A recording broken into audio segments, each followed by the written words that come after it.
خدای تعالی فرمودند که از همه شخص نیکبخت آن است که خدمت به پدر و مادر میکند و دعای نیک پدر و مادر را میگیرد.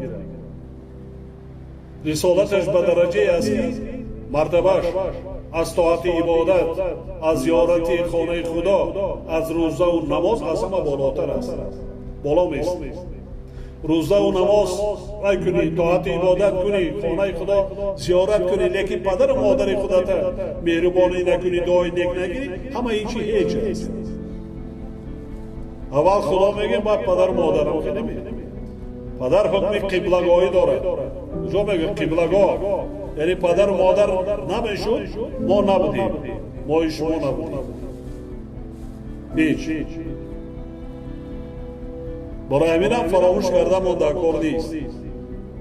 نسل جوان امروزه باید پیش از همه شکرانه آن کنه که ما پدر و مادر به دنیا خلق کرده است و از همه برای انسان قیمتترین و عزیزترین این پدر و مادر است.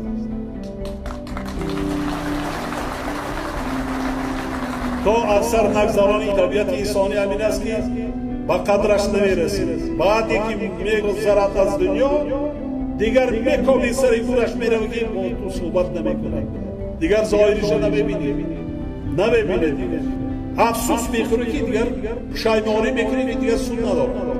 وقتی پدر و مادر من هم که گذشتن، وقتی بودن من فکر میکردم که اصلا پدر و مادر من از این دنیا نمیتاد، دنیا اصلا زمان است، پدر و مادر من هم است.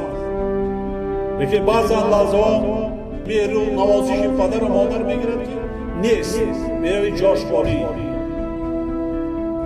آن نوازش و سخنهای نیک و آن سخنهای بی نهایت نسبت به فرزند بیاری پدر و مادر یگان کس است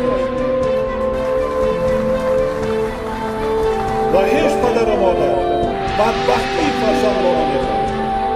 در ما بسیار نمونه‌های رسم های نیک داریم. این چیز را باید هیچگاه فراموش نکنیم. یکی از نمونه‌های مردمی ما عزت و احترام کلانسال، پدر و مادر، جوان برادران در مداری هم نمی‌کنیم.